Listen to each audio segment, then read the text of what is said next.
Hey everybody, it's Lloyd Spence, and listen, BetOnline remains your number one source for all your college basketball betting this season. Get analysis of every play, prop, and point at BetOnline. You'll find the latest odds, bracket contests, team matchups, and game trends at BetOnline. Updated odds for everything from live games to conference championship, right through the Final Four and the championship game coming up this weekend. So head to the website today to use your mobile device to sign up and receive a 50% welcome bonus on your first deposit. Be sure to use our promo code BLEAV, that's BLEAV, to receive your bonus. BetOnline.ag is where the game starts.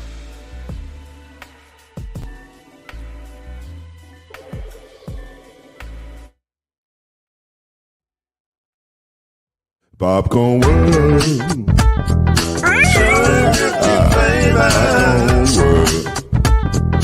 Popcorn World. Yeah.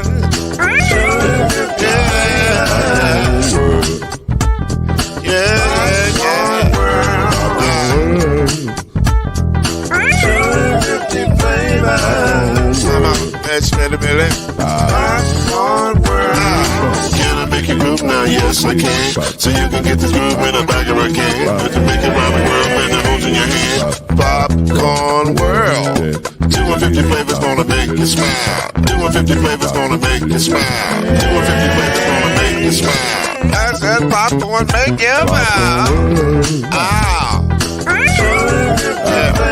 Popcorn World. Popcorn World. Popcorn World. It's a popcorn world. It's a popcorn world.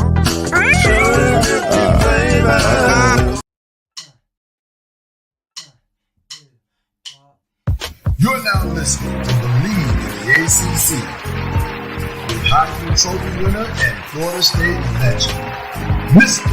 Charlie Ward, Wave 3 TV, and Furniture Hall of Famer Kendrick Haskins, and Mr. Talking Noise himself, and of course Mama Noise's man, Lloyd Spence.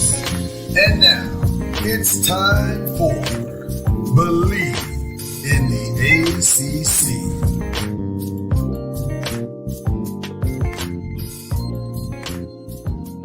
So glad to be back with you today, and happy Final Four Eve. We are on the eve of the men and women's Final Four, and it is an exciting time in college basketball. That is Kendrick Haskins over there. He is a Hall of Famer, right? The angle is there. You go. right now. There it is, right there. He's right there. And then that's Coach Junior. He's a husband. He's a father. He's a man of God. We don't even talk about the other stuff that he is, like a Heisman Trophy winner and all that stuff. That's not important today. And the owner of a fresh fade.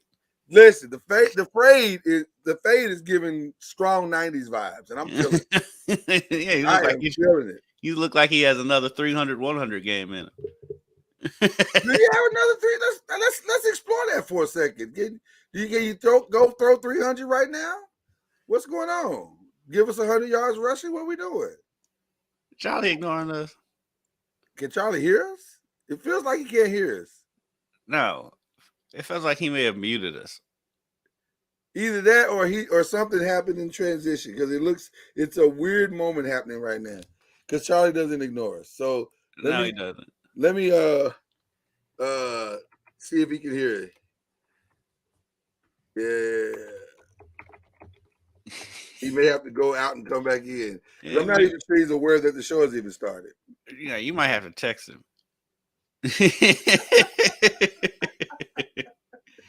Yeah, I don't think he's aware that the show has actually started. Okay, so this is a strange way to start the show, but it's fun. It's always fun with Charlie Ward. Let me just be very clear. It's never a dull moment with Coach Junior. Coach, there he goes. There he is. Can you hear us, Charlie? Can you hear us? Okay, so you probably got to go out and come back in. Yeah. There you go. We knew something was wrong. It's like Yeah. Charlie doesn't ignore us. Something is desperately wrong here. Well, first of all, let's talk to Kendrick Haskins while we wait on Charlie to come back. You have been on the road, my brother. How have you been? Unexpectedly on the road, by the way. That was not what we thought would happen prior to the prior to all of everything emerging. There he is. Road, so how are you doing? Yeah, we got him now. We got you, Coach Junior.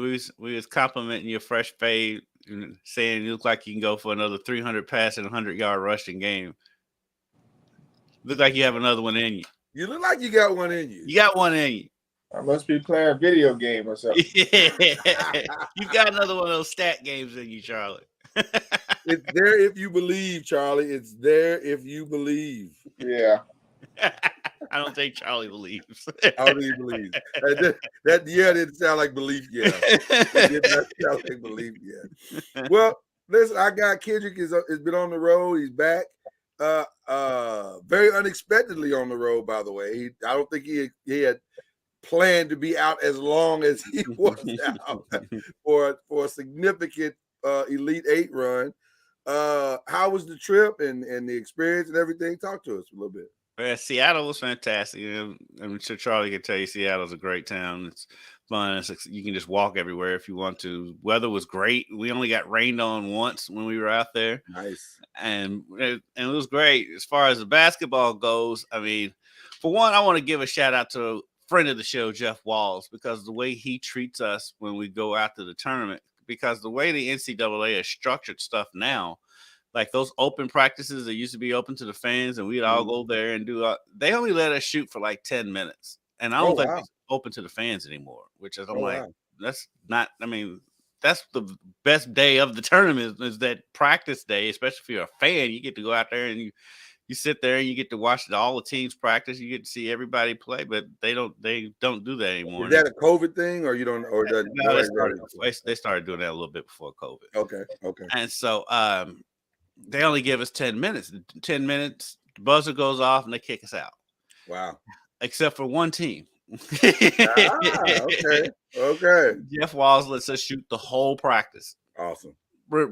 Mainly because, and he's no different than anybody. Usually at those practices, Charlie, you could probably attest to this, those aren't real practices when they have those open practices. Those are mainly just shoot-arounds. They have their real practice somewhere else, and that's what U of L did. Right.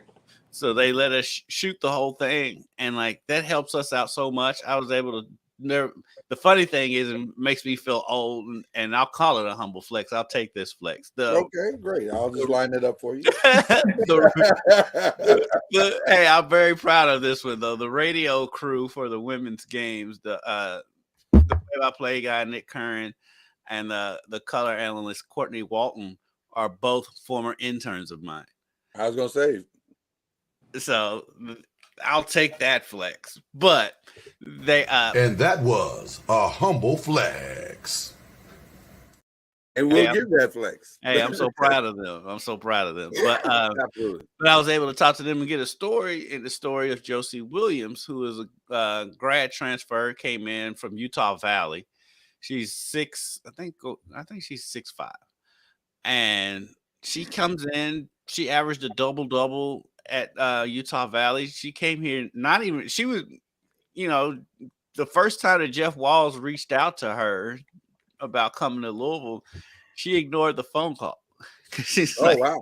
She's like, it's this Kentucky area code. I don't know anybody in Kentucky.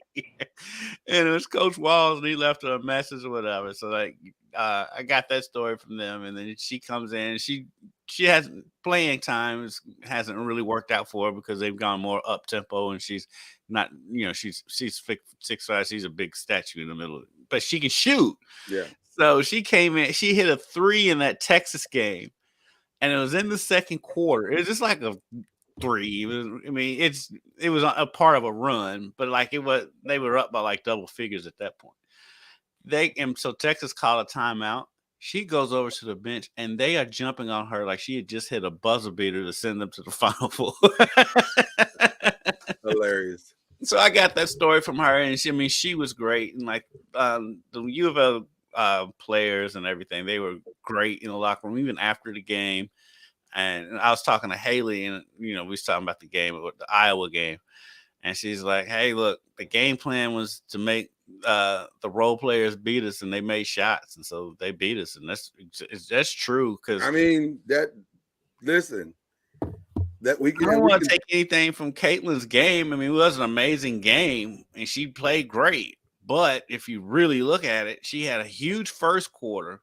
Really didn't do anything in the second quarter. Right. Third quarter, she was just kind of out there, and she got a lot of those points late. Where how she dominated the game was her passing. Oh my God, her pass and what impressed me about Iowa more than her. I mean, don't get me wrong, I was supremely impressed by her, especially that first quarter. Right. They move. Their offense looks like young Golden State, the way everybody's in motion. And they got open shots because nobody is standing still. Yeah. And it was so many times when Caitlin comes down and there's somebody cutting, and she already knows they're cutting probably before they do. Right. And they was getting easy buckets just the way they move their offense, because it wasn't like Louisville played bad. I mean, Louisville scored 83 points in that game. Right. Normally that's a win. Normally that's a win. Right. Yeah. So I mean, it was a great game. The players were great. Coach Walls was great, and we had a great time. Well, let's stay there for a second because, like I said, this was we have seen an unexpected ACC run all the way across the board, both men and women's. And so, since we started in the women, let's stay in the women, and let's start with the Elite Eight with that particular game. And I'll say this: I have not seen Caitlin Clark play all season long. I've just seen the highlights, like most people. And the highlights were okay. I mean, you know, it's a woman. It's most of the time it's her shooting the ball. I remember the buzzer beater she hit. I guess I think it was against Indiana. Yeah. So I've seen a lot of the highlights that she's done. I'm like, okay, she's a decent player. I had no idea she was far and away one of the best players. I did because of the beauty of this area. Right. You've seen her. I've seen her play because of the Big Ten, and that's covering Indiana. Had no idea. I'd seen her play. I mean, nobody could have seen that coming. But I'll say this: 40-point triple-double. Nobody could have seen that coming. But I'll say this: I think the best part of her. I think the best part of her game, though, is her passing. Like some of those cross-court passes that she was throwing that were right in the. I mean, they were right in the pocket. Like you can't. Right. That's impressive. That to me was the most impressive part of her game. Right. Yeah. The shooting, girls can shoot. Like that's not really a thing. It's a weird thing about women's basketball. I don't mean it as a slight, but like you have more faith in them making a three than a layup. A lot of times. But if we're being honest, a lot of times. I mean, I don't know what that is, but yeah. But having said that, and I can't wait to hear what the coach says here.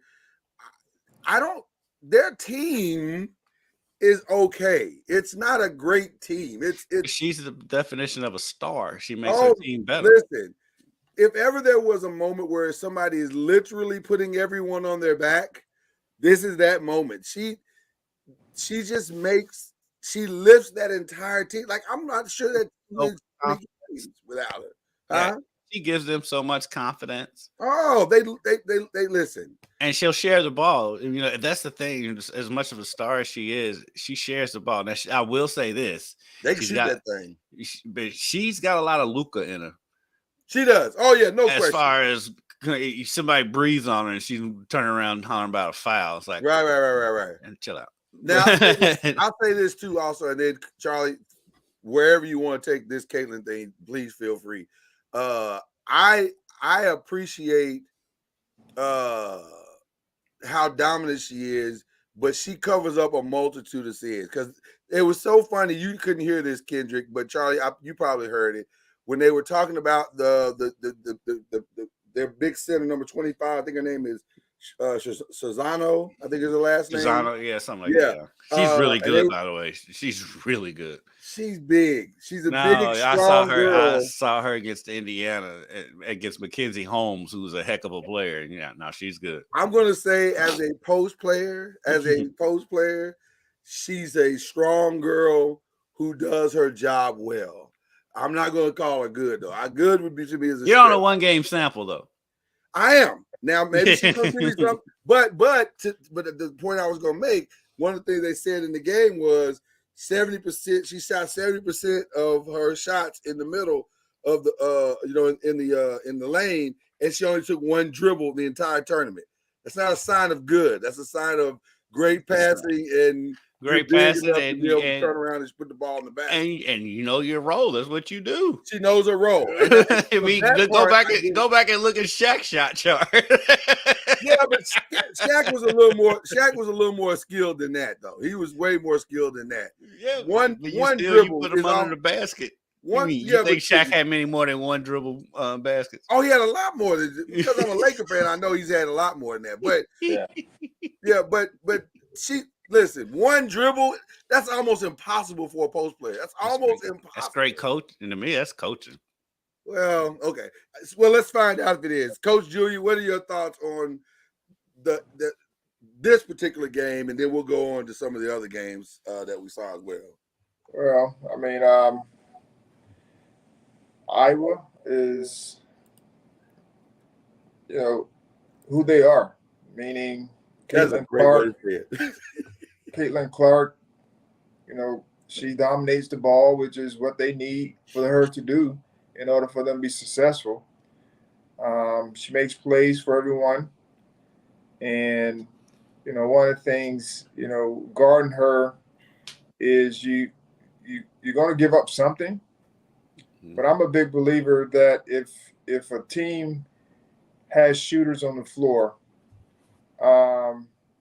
you're going to give up contested twos as opposed to 3-point shots. Mm-hmm. And so one of the things Louisville was doing was they were giving up everything. Yeah. When it was all said and done. And so they were overhelping, they were fronting and they were overhelping.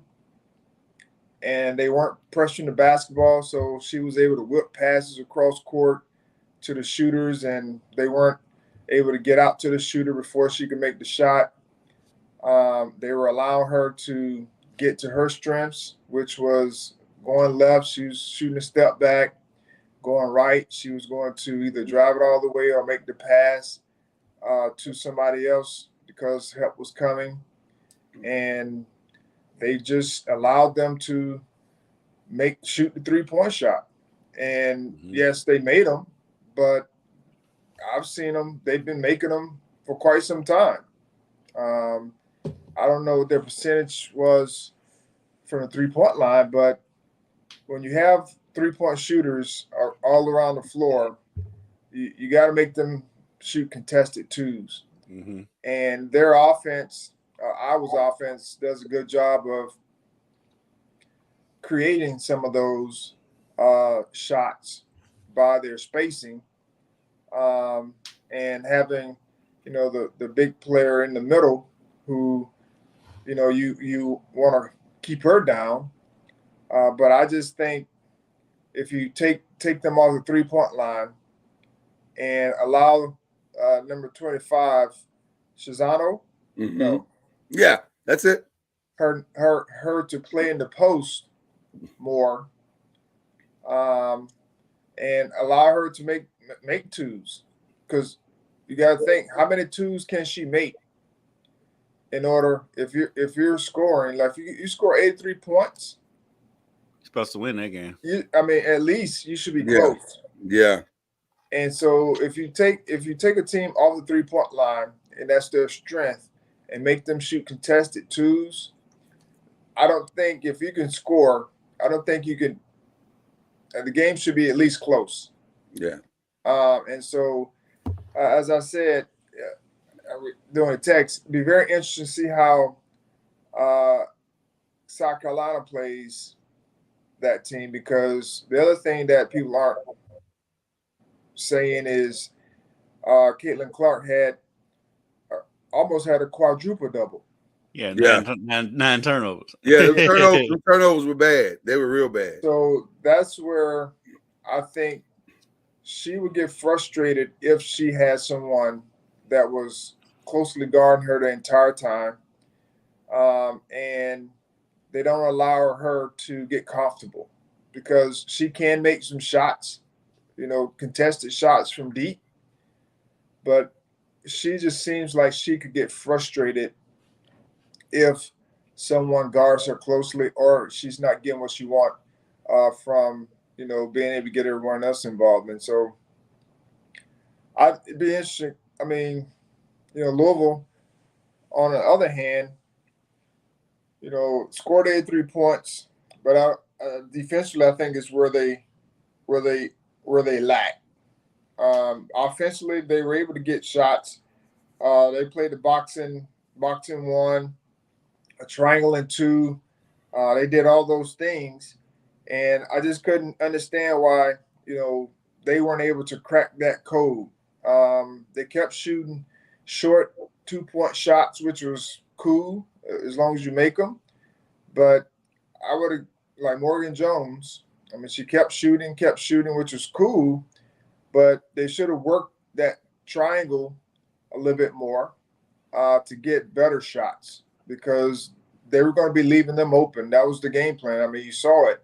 Right. You didn't have to hear it from somebody. I mean, you saw it. They were leaving those they playing the triangle too, and they were leaving those players alone. Like, okay, shoot it. I mean, they were going to contest it late, but they were just banking on you missing those shots.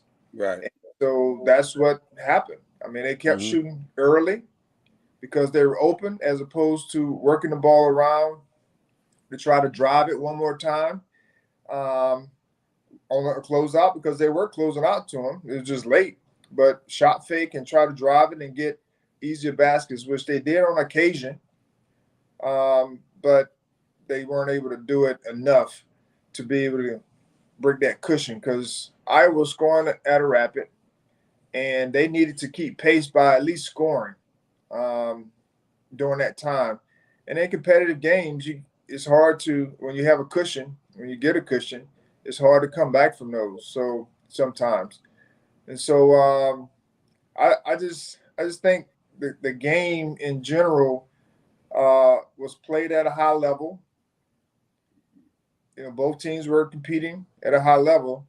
It was just the 3-point shot is what doomed Louisville. Absolutely. And to Charlie, your point, I was just going to say this real quick. To your point, they shot 45% from the 3-point line. Right. Iowa did. Go ahead, Kendra. Charlie, I wanted to ask you because I see it so much now. Because you're seeing more fouls on 3-pointers. We didn't see it so much in that game per se, but closeouts. Because you was talking about that because Louisville was slow on their closeouts. I did feel like some of it may have been game plan that they didn't want. They wanted to give up 3 rather than the pump fake and drive. But just in general, in basketball in general, seems like closeouts on 3-pointers have been atrocious lately. Do you see that, and can you pinpoint a reason why? Well, I saw you ask that on the internet too, by the way. I was one of those that foul 3-point shooters sometimes as well, because your momentum sometimes is going to close out, and a person goes up to shoot, and then once you stick your hand up, sometimes you end up in their airspace, or you go up to block and you end up hitting their hand or something like that, or wrist, because you can't get to the shot. And so those things do happen, but I do believe the more you do it and understand how to close out, and shooters sometimes are crafty as well. They may shoot and their leg comes out in a normal motion, and you end up in their airspace. They've cracked down on that a little bit. Yes. Reggie Miller law. Yeah. So those closeouts, we're working on that now. Like with our basketball team is just, we're working on how to close out and be able to cover both the shot and the drive at the same time. But it's a tricky deal. But it really comes down to what you're wanting and trying to do. I just think on shooters, players that can shoot the 3-point shot, you got to be able to run them off and still be able to contest the 2-point shot. But you can't allow them to shoot, shots that are open because you're late on your closeouts. Yeah. I'll say this too, to your point of the defensive side of it as well, Kendrick and Charlie. I think Louisville, the flaw is the over commitment to Caitlin Clark. Is she a great player? Absolutely. But that's not what's going to beat you. What's going to beat you is what beat you this weekend is giving up 16 threes. That's what's going to beat you. So I think what you're going to see tomorrow night is that South Carolina is not going to do that. They're not going to double team her. They're not going to send a double team. They're going to send 20 fouls to her, and they're going to take every single one of them if they have to. And I think that's the right strategy because if you keep leaving these young, listen, Iowa's not athletic. They're not fast, but they can shoot that thing. And so if you're giving them wide open shots because you're trying to overcommit to stopping Caitlin or trying to pack the middle to slow down 25 from, you're going to lose. You're absolutely going to lose. South Carolina doesn't have to do that. I'm going to tell you what South Carolina's going to do. This is what I would do. Okay. I would take Caitlin Clark off the 3-point line. Mm-hmm. All right. If she's driving one way or the other, she's going left. I'm going to keep her going left all the way to the basket and then come in to help late. Right. With the big or whoever's at the basket, not leaving the corner like Louisville did. They just left the corner and girls shooting wide open shots. And then have someone from the weak side veer back or not veer back, but go down to help the helper. Yep, right. Whoever helps comes to help for the big, and then force her to make cross-court passes or stop to make passes, and then you can recover back going left and going right. I wouldn't have my girls leaving their zones like that, like Louisville did. They were way overcommitted to the point where there was nobody. When, like you said, with these cross-court passes, there's nobody there. There's no way she should be throwing pinpoint cross-court passes like that. Yeah, that's wild. So part of that too, I think, is the U of L didn't trust the interior defense too, and South Carolina trusts theirs. They got a big reason why to trust theirs. I thought she did a very good job. I thought Cochran was amazing. Yeah, she was fantastic. Yeah, but like bigs though, still they gave her problems. Of course they do. Yeah, she plays well offensively against bigs. She played well against Aaliyah Boston last year. In the she Final did. Four. She really did. But on the defensive side, though, size gives her a problem. She don't have any problem with it on offense, but on defense, it does. I'll be honest with you. I thought she even did a decent job defensively as well. Listen. And I'm giving Caitlin the credit I think she's earned. She gives her, if you pay close attention to where she's putting the ball for her to score, it's exactly where she needs it to just turn around and score. That's why she doesn't have to dribble, because Caitlin takes all the work out of it. She doesn't have to have footwork. She doesn't have to have anything there. She puts it up high and in the only catchable space that she can have it, to where all she has to do is lay it up off the glass. Yep. That's honestly exactly what you want your guards to do with their bigs. It's just a skill set that you don't see a lot of guards having these days. And she I was more amazed by the way she controlled the game, not so much with the scoring aspect. I mean, the shooting was phenomenal, but like most of the game was more about her orchestrating everything that's going on out there on the floor, and that's what amazed me. But I agree 100% with Charlie. I think you can't play into that if you're in Louisville. You've got to say, okay, we're going to commit to doing what we do, and drive her the way we want her to go, and live with the results. I do think part of it too is they really never got to put Mikasa on her, because I think they wanted to save Mikasa for the second half. Trying, for fouls, but then Much as I picked love up too early. Yeah, she I picked love up too early. Mikasa. Mikasa is a foul machine. But shout out to, but to that same point, shout out to Mikasa, who really put her 4 years together in this term. Like, it was amazing to watch her mind at work in this term, because you could see it. Like, you could see her thinking the game out, going, "Oh, I've seen this before. I've seen that before. Let me slow this down. It was really cool to watch her evolve into this moment, and she played well for the most part. It's going to be fascinating to see. You can I mean, stars and stuff like that. You mean, for programs like Louisville, they always end up with some kind of a star, going back to Angel, and then Asia and Shoni and so on and so forth, and Haley now. But how do you replace somebody like Mikasa? That's hard, because that's more than just basketball. When that's hard. Mikasa leaves, that's hard. That's real hard. That's leadership. That's the little thing, the dirty work. That's a lot. Let's transition real quick over to the other game that happened Sunday that involved us, ACC, Miami LSU. A very difficult game to watch because there was not a lot of great play and great scoring in that game. I think after the first at halftime, I think the score was like 26-20. I think it was, and that it was a hard 26-20. Yeah, because I got to the game. Yeah, because I got to the game in Seattle and saw that score. I was like, "What is going on here?" I think, and Charlie, you and I know you watched this. I did as well.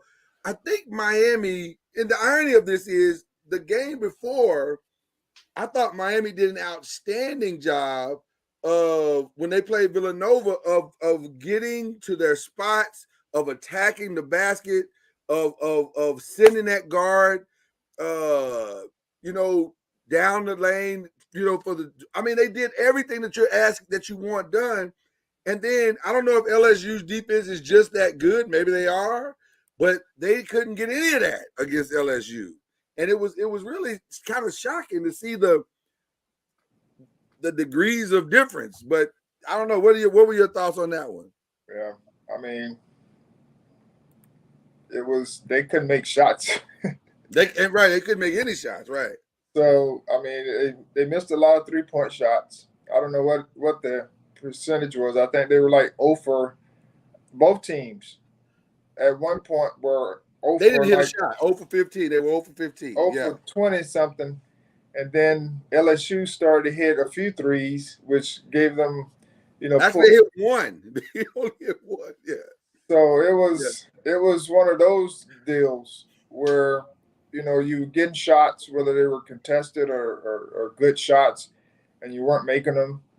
And that's what I mean by, if you can't make threes, you're going to be in one of these types of games. And, the only team I've really seen, kind of win these types of games has been South Carolina.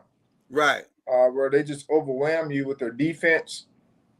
And they may not make but maybe 4 or 5 threes, but those 4 or 5 threes is what helps them get cushions because of their defense. And so Miami they couldn't make shots, early on, and then the 3-point shot, they kept shooting them, and LSU were getting, twos because they couldn't make a 3-point shot. And so it was just one of those deals, was who's going to get the most stops and who's going to make the most plays offensively to be able to get a cushion.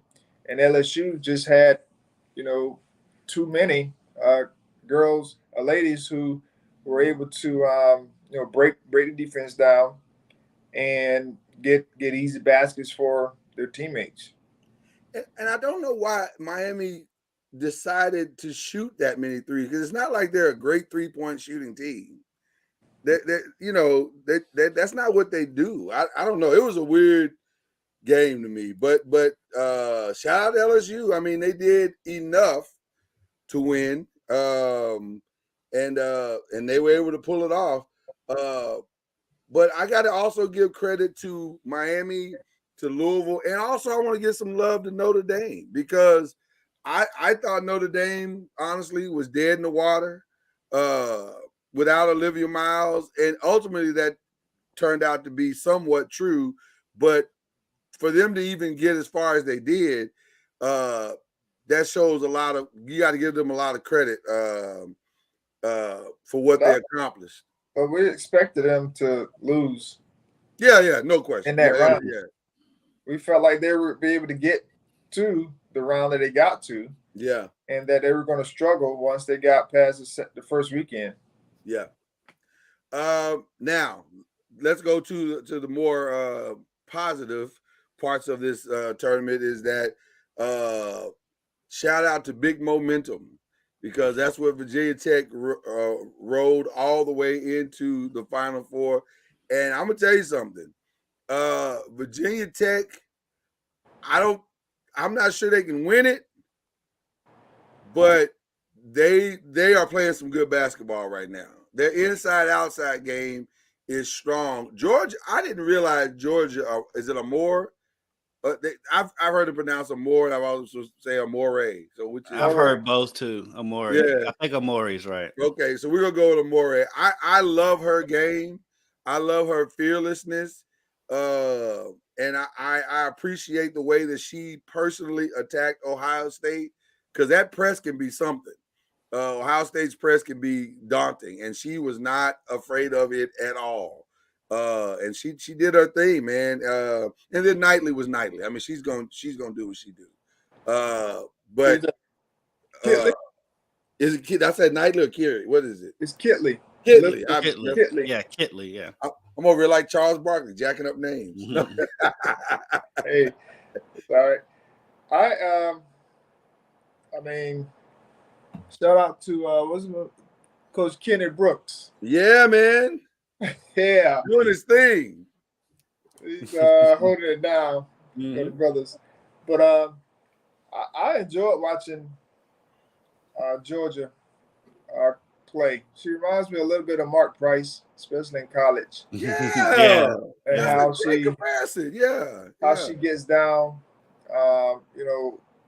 controlling the basketball, making sure everyone is, getting touches, and then her getting her own, shots. And so I enjoy watching her compete. She just competes well.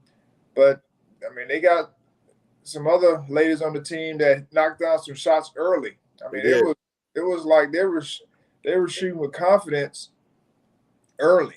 Yeah. Always going in. And I think that's what kind of helped them get settled in to the game by getting others involved, because Elizabeth and Georgia, they're going to be able to get their touches, and because that's what they do.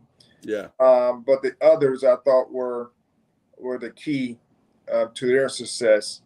Playing their role, making shots when they needed to make shots, making hustle plays. And so it'd be interesting to see. They have a chance to, get to the final game. I think they can beat LSU. Yes. I ain't saying it's gonna be easy. Oh no, I believe they can beat LSU. I think they can beat LSU. Yeah, as we talked about, LSU is not a very good 3-point shooting team. Right. And if you can make sure you don't give them you don't overhelp and just leave. There's a couple of the ladies who can shoot wide open. Then you'll be okay. So it'll be interesting to see how that game plays out. But I do believe Virginia Tech can get to the final game. Now, I agree 100%. Once they get there, that's a different story. That's a different story. They're most likely running into a machine. Right. Either way. Like, it's not ideal either way. But shout out to Virginia Tech for getting the invitation and making it to to the Final Four, man. They're gonna be in the American Airlines Center trying And to. they definitely can have a chip on their shoulder because out of the four, they're going to be the very last ones talked about. They're No not question going to talk about it. about Virginia Tech at all No, leading into that game. they are for sure the underdog. Because Yeah. ESPN, they fall in love with their stars. I didn't see much of the broadcast of that Iowa Louisville game, but I heard it was basically the biography of Caitlin Clark. Oh, no question, no question. I mean, the thing that irritated me. I mean, it's a lot of things that ESPN does in their broadcast that irritate me. But when Mikasa Robinson fouls out, that whole time in between the foul and when they actually shot the free throw, the camera's on Caitlin Clark the entire time. I'm like, okay, right. Mikasa Robinson just fouled out. I mean, she's 5 years. She's an all-time. She's played the most games in the history of the U of L program. Literally. Yeah. And she's been to multiple Final Fours. She's had an amazing career. And you show Caitlin Clark the entire time. It's like 30 straight seconds of just them on Caitlin. And she's just standing there. And it's like, give me a break. And as frustrated as I am about that as well, I do understand we just saw a 40-point triple-double. So I get it. I get it. I get it. I get it. But ESPN but you're right. 100% they have a tendency to go over the top on little bit. All right, on the men's side, dare I say the men's side was maybe even more shocking because, first of all, there's not a maybe. There's no number 1, 2, or 3 seed in the Final no Four. Number 1, no number 2, no number 3. But shocking even beyond the seeding, in that the teams that were left, that was still some really good basketball. Like the games were great games. Like it was a good, man. I got no. If you're a basketball fan, you should have no complaints of the tournament. It's been a great tournament, to say the least. We'll go back a little bit and this tournament has just been eye-opening because the teams that are in the Final Four don't get the press that the teams in their area gets because of their conference. And I'm happy that it's happening because it gives hope for other teams that are very similar. Like you can make a run if you have the right group and some good quality coaching. You can make a run and beat the teams that you hear about all the time from the Power 5 conferences. And so I'm happy to see, I guess the underdog type schools, make it.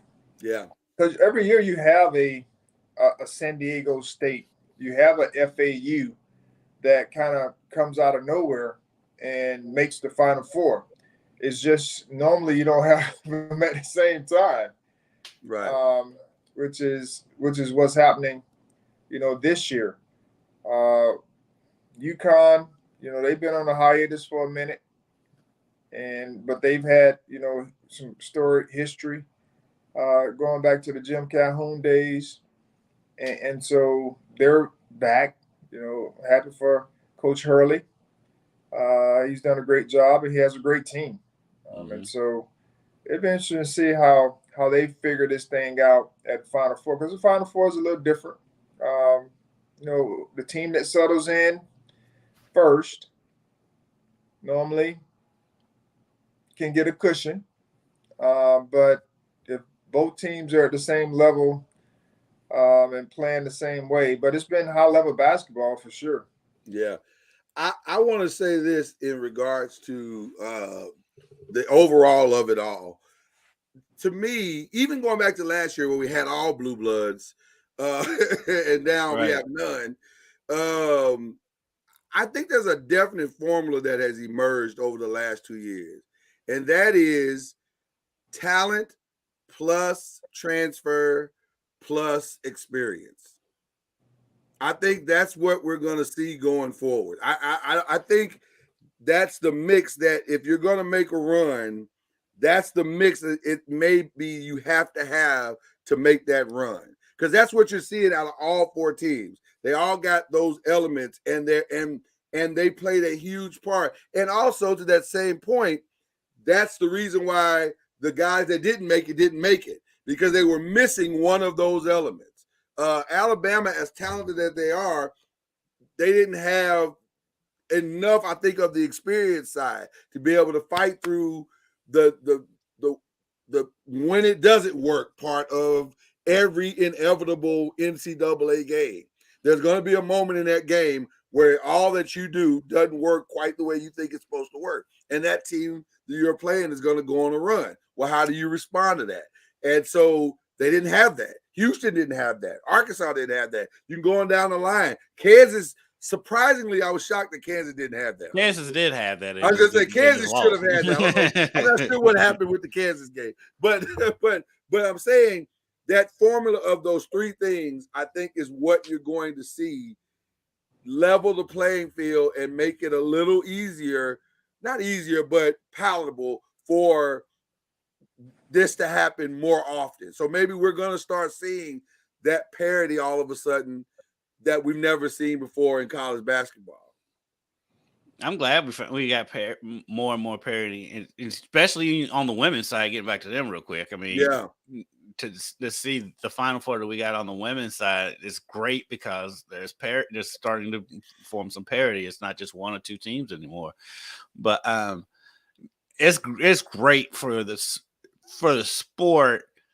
I do worry about the TV side. Well, it's gonna be a ratings disaster. It's gonna be, especially if it ends up being an all South Florida national championship game. It's going to be a ratings on the men's side disaster. Because if you get Miami versus Florida Atlantic in the national championship, you've got two non-name brands playing in a region who the region doesn't care.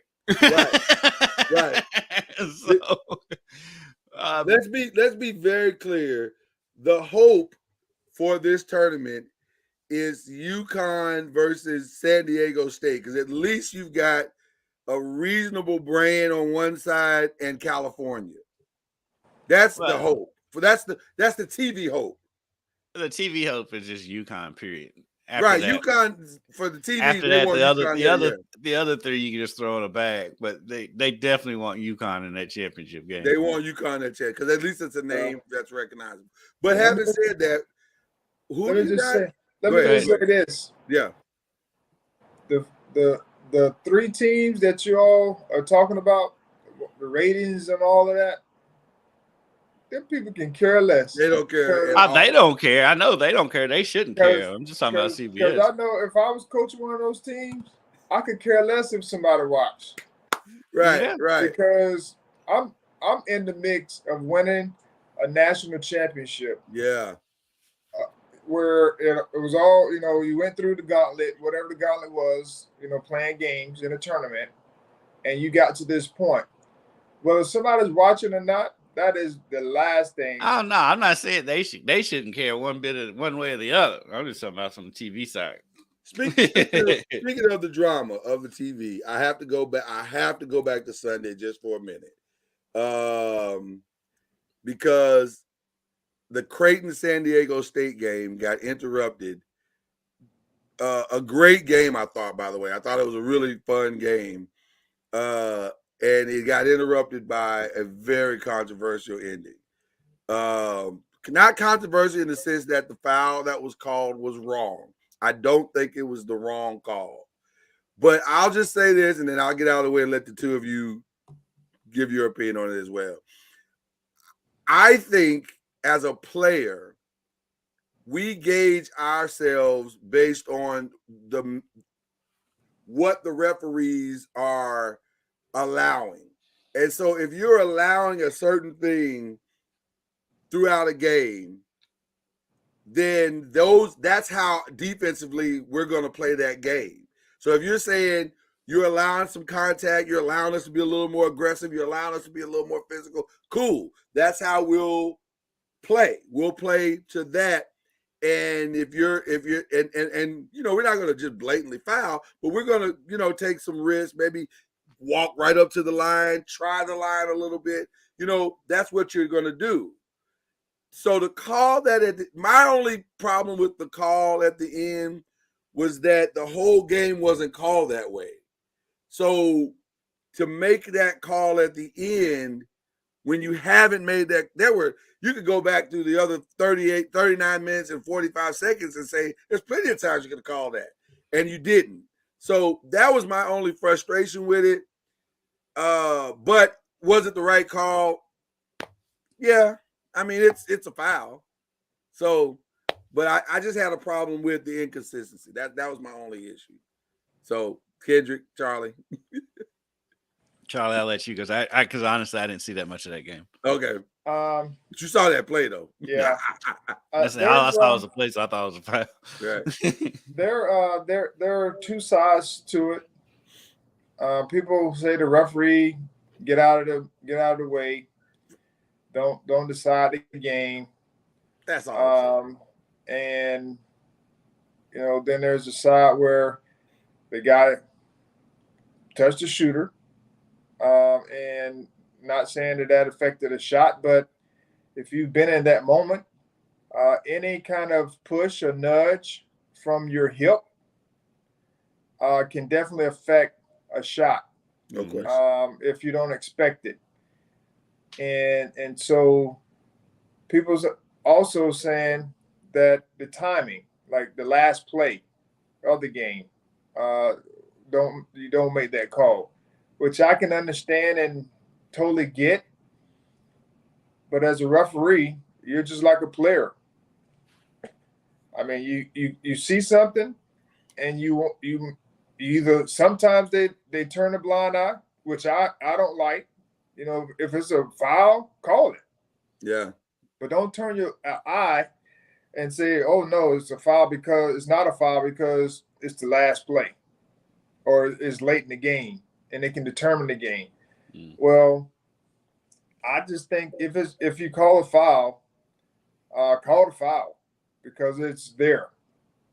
It doesn't have to be what we consider egregious, meaning just it looks that way. But if you call it, you call it. And if you don't call it, I mean, you're going to overtime, which, you know, that would be my thing. If the team game situation would be if the team is tied up and it's not an egregious foul, then you let it play on. But if a team is down and that's a foul, then I say call the foul because you don't want to give another team an advantage, regardless of when that is. And so I can understand it if the team was down. I think it was. Well, I think at that point it was tied. It was 56 all. Yes, that's what I'm saying. Yeah, it was tied. Yeah. At the time. Yeah. He ended up making one free throw to win it. But I didn't understand what Creighton was trying to do on the last play because they had. I didn't get that at all. Yeah. 1.4 seconds to go, I think it was, Mm-hmm. and they tried to throw a home run pass towards the basket. Most teams work to try to get the ball towards the top of the key, Right, and then go from there. Yeah. But they bypassed that option. I don't know if it was because it was covered, but they just didn't seem like they had a quality play. And maybe if they did have a quality play and it was covered, then that's something totally different. It didn't look like he even tried to go to your point. It didn't look like he even tried to go to the top of the key. Like that looked like the design coming out of the huddle. So that was a weird play, Charlie. I agree with you 100%. I didn't understand. Hold up. But this is another reason why. Let me throw in a rule. This is another reason why they should be able to move the basketball to half court. I mean, if you have a timeout, just like the ladies, if you have a timeout, call it, put the ball in front court, and then play from there. Yep. Why? Just to make the game more exciting. Right. Yeah. Right. It's there's some of the rules in men's college basketball only exist in men's college basketball because now, just like they're the only basketball that plays halves.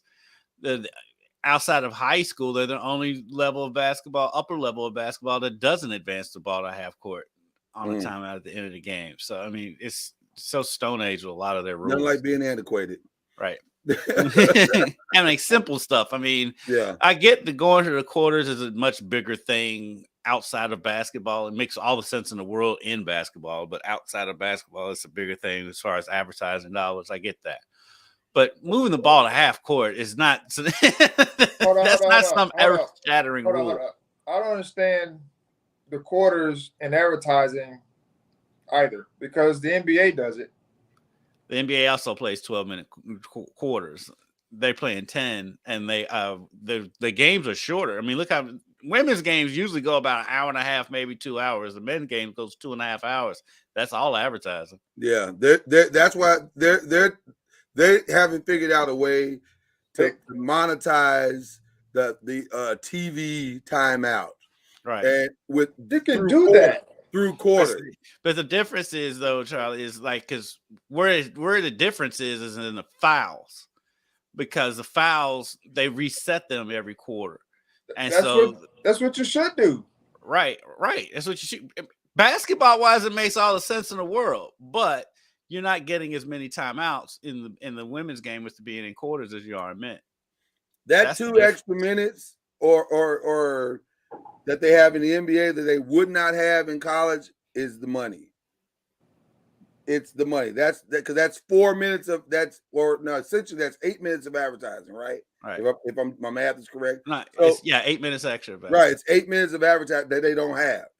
But they pick that 8 minutes up somehow in these TV timeouts. So it's all, like you said, it's all money. That's a money decision 100%. Because I think the way the women's game is now, and I could be wrong, but I'm pretty sure this is that they only have 1 TV timeout per quarter. Mm-hmm. So there's 4 TV timeouts. Well, the way the men's game is, there's a timeout every 4 minutes. Right. And so it's essentially 2 timeouts per quarter if you break it down mathematically. And so again, that's more TV timeouts. That's more revenue. That's what that's all about. It does seem simple enough. Okay, just add 2 TV timeouts per quarter. That seems like the logical way to do it. Just do everything on the fives. I don't understand why you can't do everything on the fives. But you also have to factor in that every team is going to call a timeout. They are, but they can't guarantee that every team. They can't sell that every team is going to call timeout to an advertiser. They know that there's going to be a TV timeout for sure. That's going to happen. But you can't sell the fact that Miami may or may not. Yeah, they may or may not call a 30-second or a full timeout somewhere. And so exactly. I tell you what, in the games, in the arenas, during the tournament, the timeouts are an eternity. It's so long. They're not great at home either, Kendrick. I'm gonna be honest with you. But yeah, you're distracted though. You don't realize it as much when you're at home, right? As you do when you're in the arena. You're just sitting there. Right. Yeah, I just still think there's a way they can do it. There is a way to make it happen. So that's my whole thing. I mean, where there's a will, there's a way. To me, it would make sense to add that you have to add, and you have to have 2 TV timeouts per quarter. You have to even it out.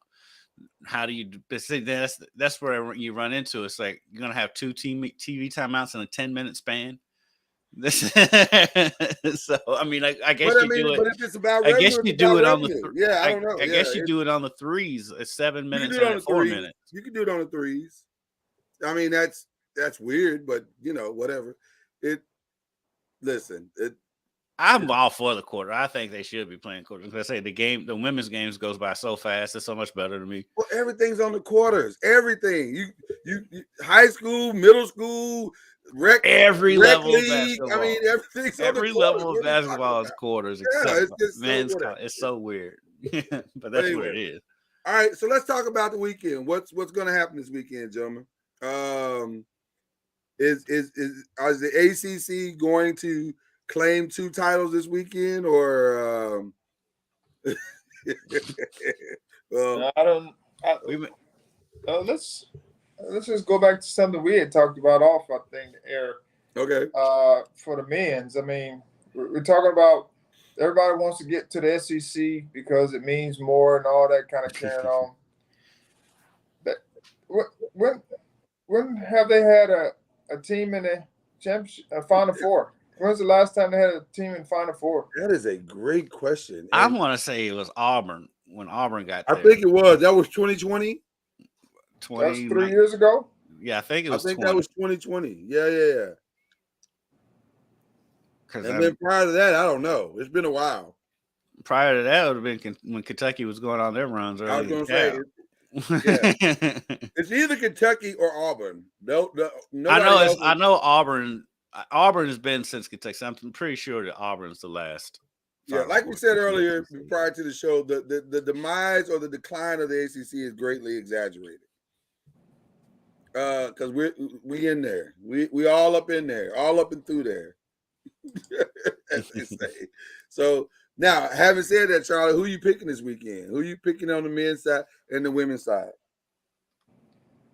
I'm going with South Carolina. I don't see anybody beating them, just because they're good. They play great defense. Then offensively, they know who they are. They teams have tried to sag. Teams have tried to, get out and pressure. They've tried it, yeah. Teams have done a lot of different things, and they just seem to find a way to crack that code, whatever it is. And they're smart. They don't. I'm sitting there watching a point guard run around a 3-point line, and like nobody's near her. Right. And they're all sagging, and she's just taking her time, like running the offense, making sure, and every now and then she will shoot a shot, but it's not like she's coming down consistently every time shooting those open shots. That because that's not what they need. And so that's just a sign of just a disciplined team. And they're big, they're long, athletic, across the board, and they play great defense and high IQ, high basketball IQ. Can I give a shout out to Maryland? Maryland actually played a decent game, except for that second quarter. They were terrible in that second quarter, but they played a decent game. South Carolina is that good. They are that good. Is there any path, gentlemen, to where Caitlin Clark can somehow put on the cape and lead the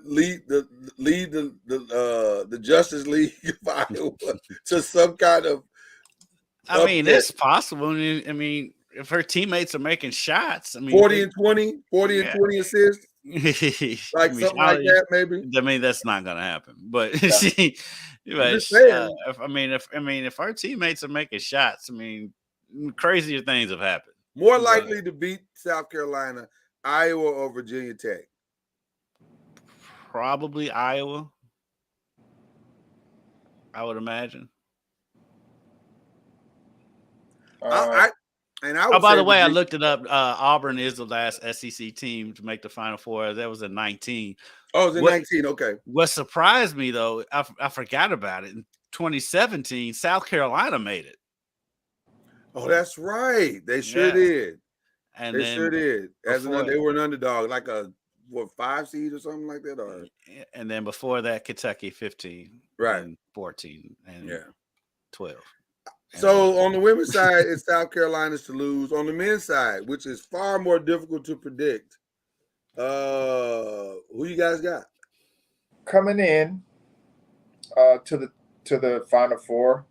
UConn is played the best, meaning on both ends of the floor, consistently. They just beat teams, beat them. And they play a certain style, and they got a team that has it all. Like They play defense. They got shooters. They got inside players. They got guys who set up guys. And so they'll be a tough out. I thought Texas was going to be a tough out, which proved to be somewhat of the case because of the way they were playing. But all the teams that have made it are tough outs because they play a certain style. And, you thought FAU was going to kind of go down at one point, but they kept scratching and clawing and getting back in the game. And San Diego State the same way. You thought they were going to go down, but they kept finding a way to get back in it, and hung in there. And then at the end, they made the shot. Right. But no, San Diego State had the cushion. It was FAU that made FAU. Yeah. FAU made the shot. Yeah. So it was. You just don't know.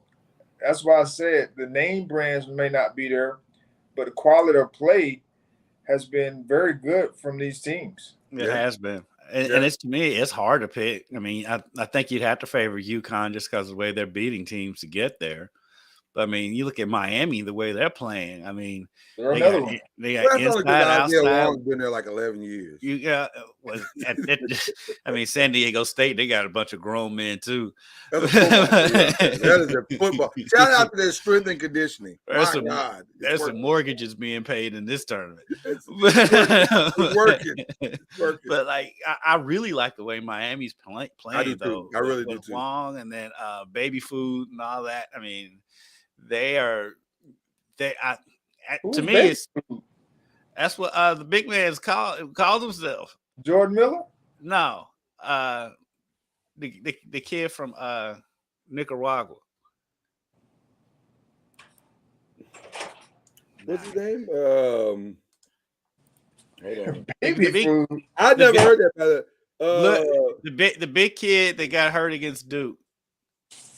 Oh, Norcod. Well, it's like Norcod, Omier or something like that. Yeah, Omier. Yeah. Omier. Oh, the one they call him baby food. Yes, his nickname is Baby Food. That is hilarious. Because because I even looked it up. The origin behind it is yeah, you gotta know that story. It's North Shot. That's it, North Shot.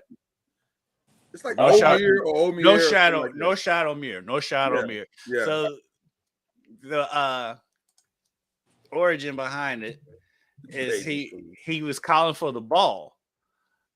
And this is baby food down here. So yeah. I like that. I've never heard that before.